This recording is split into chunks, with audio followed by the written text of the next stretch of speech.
La deuxième partie de cette émission avec un supporter de choc Béné pour les intimes qui est toujours avec nous. Bilal Ben Khalifa également, notre consultant, et Romain Canucci, le pilier de ce talk show.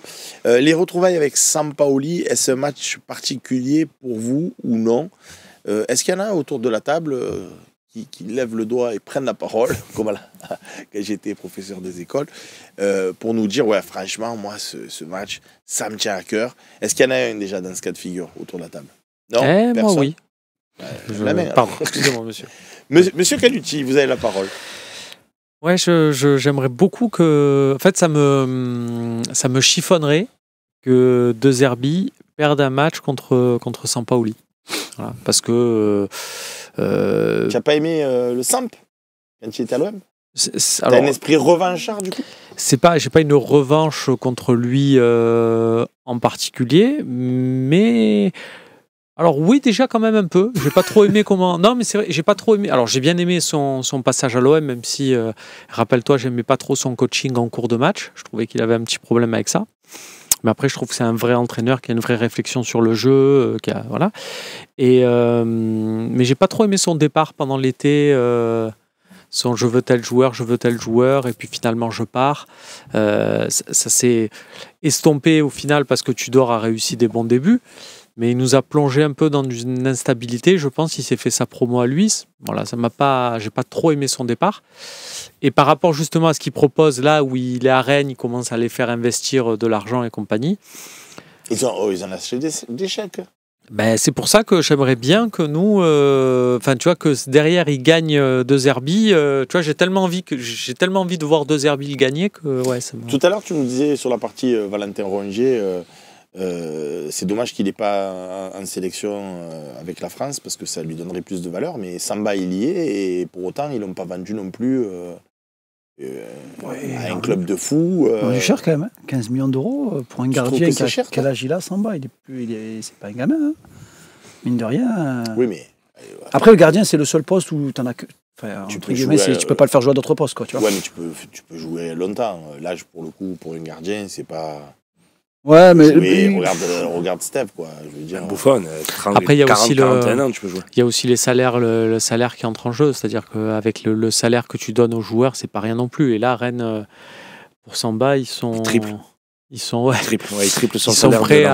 prêts effectivement à distribuer des gros chèques. C'est ça limite qui est plus choquant. 2 millions d'euros, enfin 15 millions d'euros, c'est quand même quelque chose ça, pour regarder. C'est un bon coup où il y a 2 millions d'euros. Ah ben, bravo, messieurs. Et tout à l'heure, quand tu parlais de Rongier, tu as quand même pris Højbjerg pour 12 millions d'euros. Donc c'est vrai que des fois, quand on dit 25 millions d'euros, 12 millions d'euros Højbjerg et Rabiot gratuit. Donc c'est vrai que c'est normal que tu peux être un peu gourmand. Après, il y a des Rabiot, il y a des primes. Mais il y a toujours une explication à un transfert. Mais c'est vrai que moi, Sampaoli, je me souviens de ce talk ici, il me restera toujours dans la tête, ce talk-là, avant de jouer Brest, où on se dit, de toute façon, il va le dégager, Sampaoli, il faut le virer, on était dans le dur, c'était juste avant Nice, il y avait Nice aussi dans l'histoire. Ouais. On était dans le dur, on se disait, putain, il faut qu'il dégage, de toute façon, c'est insupportable son jeu, je fais de la passe à 10, là, avec des joueurs on comprenait rien de ce qui se passait sur le terrain, et je me souviens, les gens ont une amnésie sur Sampaoli parce qu'il y a le résultat et les gens se restent que sur le résultat. Mais je me rappelle avoir pris 3-0 contre Lyon et 2-0 contre Rennes juste avant la fin du championnat. Je me disais, puis, j'espère qu'on repartira pas avec lui. Et moi, je me disais, j'espère qu'on repartira pas avec lui, même si on finit deuxième. Tu vois, j'avais vraiment ce côté. Le Sampaoli ball, c'était magnifique pendant 4-5 journées. Et après, on est d'accord, on s'est fait chier comme jamais. Enfin, moi, je me suis fait chier en regardant Sampaoli. Mais les puristes du résultat te diront ouais mais il a fini deuxième. Ouais, dans une Ligue 1 où il n'a jamais eu aussi peu de points pour un deuxième. Il finit deuxième avec Ignatius Ganago qui marque pour Monaco à Lens parce que sinon on est quatrième et effectivement tu as raison. Et n'empêche que ça c'était des sacrées émotions. Ça c'était l'émotion était incroyable. D'autant que je pense sincèrement qu'il y avait peut-être pénalty sur un Olympien. Avant la fin de remarquer le cinquième. On aurait pu le faire tout seul. Et ça aurait été encore plus beau peut-être. En termes d'émotionnel. Mais il nous a mis, pour moi, la plus grosse balle aux supporters en disant... Alors Bielsa aussi, il nous avait bien... Oui, non, quand je te dis la plus grosse... Bielsa, c'est encore un autre sujet, parce qu'il avait des dirigeants incompétents, Bielsa, avec lui. Oui, non, la différence, c'est que là, tu as des vrais dirigeants. Mais c'était pas bien non plus, il reprend la saison pour horrible, deux matchs. Non, mais quand je te dis le pire, c'est pas, ce que je veux te dire, c'est pas de partir, c'est pas grave, il veut partir, tu pars. Mais de dire que l'OM n'a pas d'ambition... Alors qu'on prend Sanchez, en plus. Alors que tu prends des joueurs, tu commences à monter, lui il arrive, te dit je veux Griezmann, enfin entre guillemets, mais je veux des top players. C'est-à-dire qu'en gros il montre à nous supporters, vous supportez un club de losers en gros. C'est je m'en vais parce que vous n'avez pas les moyens d'être un vrai club. Et moi en tant que supporter, je me dis putain, on le sait déjà qu'on n'a pas les moyens des grands clubs. Et au contraire, on s'est dit on va construire, parce que c'était lui le projet quelque part de construire. Ce qu'on est en train de faire avec De Zerbi, c'était avec Sampaoli que c'était prévu, de le faire. Donc il nous a fait reculer de 2 ans quasiment. Tu as raison de dire que derrière ce final contre Strasbourg et ces émotions magnifiques, il y avait le match à Rennes, tiens donc, où c'était affreux. On s'était fait massacrer. On s'était fait massacrer, marcher dessus par Bruno Genesio.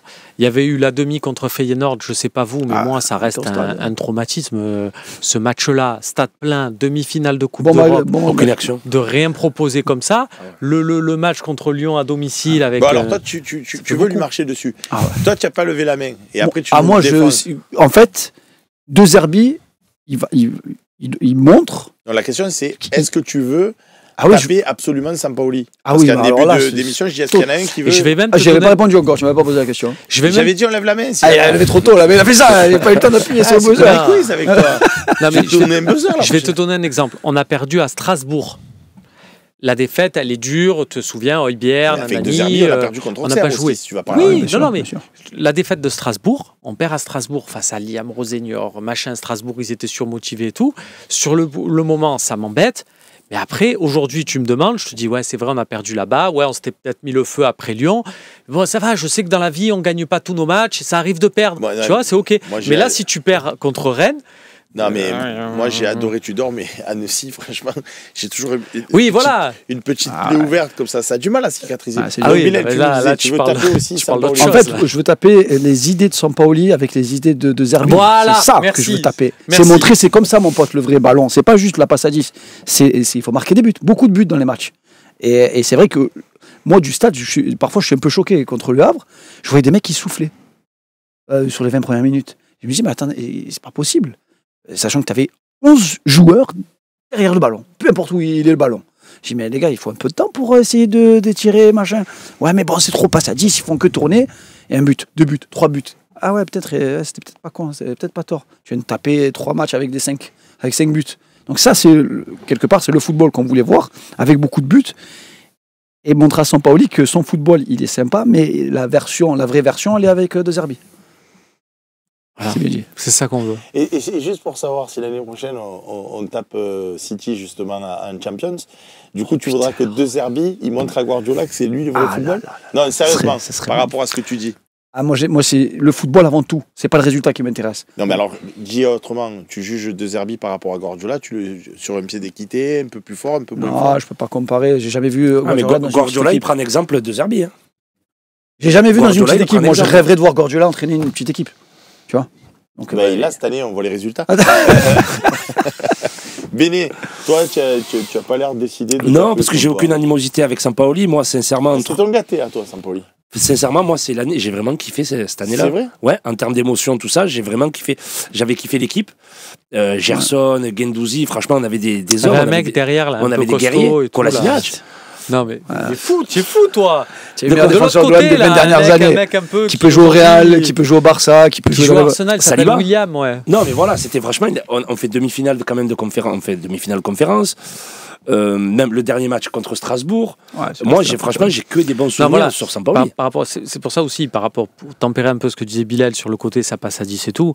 Moi, quand même, il y a son utilisation de Dimitri Payet qui, pour moi, était magique. Enfin, cette saison-là de alors, Payet. Dans ce cas-là, Mandanda aussi. Il y avait le problème avec Mandanda pour Lopez. Il y avait aussi ce débat-là où on disait le phénomène, on l'avait mis au placard. Donc, on avait dit que c'était la faute à Sampaoli. Mais moi, personnellement, j'ai aucune animosité contre lui. Au contraire, moi, je me souviens à l'époque où Dimitri Payet avait fait une conférence de presse sur Garcia. Où là, il y avait vraiment une animosité. Où vraiment, on ne voulait pas perdre. Parce que contre Lyon, Garcia qui venait au Vélodrome. Mais en plus, c'est Lyon. Qu'il avait sorti, entre guillemets, voilà. Si Sampaoli entraînait à Lyon, tu aurais dit la même chose ou pas ? Ça dépend en fait des déclarations qu'il y a avant le match. Donc contre Lyon, il y avait une animosité, tu sais, quand il y avait Garcia.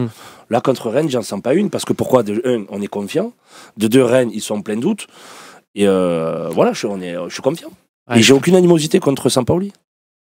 Ben bravo, je sais pas comment tu fais, mais moi de m'imaginer à la fin là sa petite tête là. Moi voilà. Moi je suis partisan de Seb. Moi j'ai plus la défaite d'Annecy, tu vois. Oui, non, mais ça aussi, non, mais, oui, ça, bien sûr. Donc, mais je connais l'adresse de tous les joueurs d'Annecy, je te le dis, je vais les retrouver. Je mets un petit la victoire contre Paris, tu l'as pas. Moïse Saïdian, je sais où il est. La victoire contre Paris, elle est anecdotique, elle sert à rien. Excusez-moi, ça. Arrêtez d'être dissipé, s'il vous plaît. Ernesto Neuf Farias qui nous dit Seb Annecy, c'est pas la faute des joueurs, c'est la faute des joueurs, pas de Tudor. Je pense qu'il avait le droit de les taper, il ne se serait pas gêné. Moi, je suis toujours partisan de dire l'équipe qui gagne, le coach y est. Je me souviendrai toute ma vie quand Zidane reprend le Real alors qu'ils avaient Benitez, qui n'est pas non plus qui n'est pas Penidris. Qui n'est pas Flo Benidris. Ils étaient à la ramasse d'un coup l'autre. Et donc, il y a quand même, tu infuses quand même quelque chose. Et à mon avis, Annecy, malheureusement, on les avait pris un peu par-dessous la jambe. Totalement. Il faut se rappeler en fait qu'il y avait le dimanche match réception du PSG. On perd 3-0 en championnat. 2-0, 3-0, je ne sais plus. Eric Bailly qui avait un peu souffert face à Mbappé. 2-3 jours après, on reçoit donc Annecy. Et c'est la gestion des deux matchs parce que tu mets une équipe un peu bis. Tu remets Payet, qui n'était plus du tout le Payet de Sampaoli, justement. Enfin, tu avais fait 2-3 trucs qui n'étaient pas... Et effectivement, tu as raison. Je pense que c'est l'ensemble qui a pris ce match par-dessus la jambe. Mais oui, les joueurs, tu as raison, Ernesto, ont leur part large de responsabilité. Mais bon, le coach... D'autant que tu sais, tu as une mi-temps aussi. Donc, tu peux insuffler un discours, tu peux remotiver tes troupes en disant, bon, écoutez, on a peut-être pris le match pas par le bon bout, mais là, maintenant, je compte sur vous, regardez, le stade est plein, etc. Enfin, moi, je me régalerais de faire des discours à la mi-temps. Je pense qu'il a dû bien les arroser. Connaissant le personnage, Tudor, il a pas dû bagarrer. Par contre, sur les discours à la mi-temps... Il voulait se venger quand même de lui.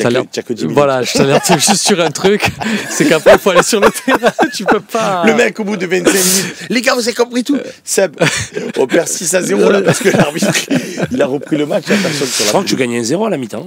Ouais, c'est Verretou. Tu gagnais 1-0 à la mi-temps. Klaus qui marque. Sur une passe de Verretou. Tu gagnais 1-0 à la mi-temps. Donc tu étais bien contre Annecy. Et là, juste avant ce match, s'était fait éliminer.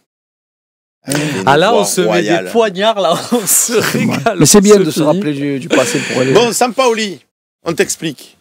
On va venir, on va gagner, et on va se barrer tranquille avec une belle victoire. C'est compris? Allez, on passe à la troisième partie, justement l'avant-match.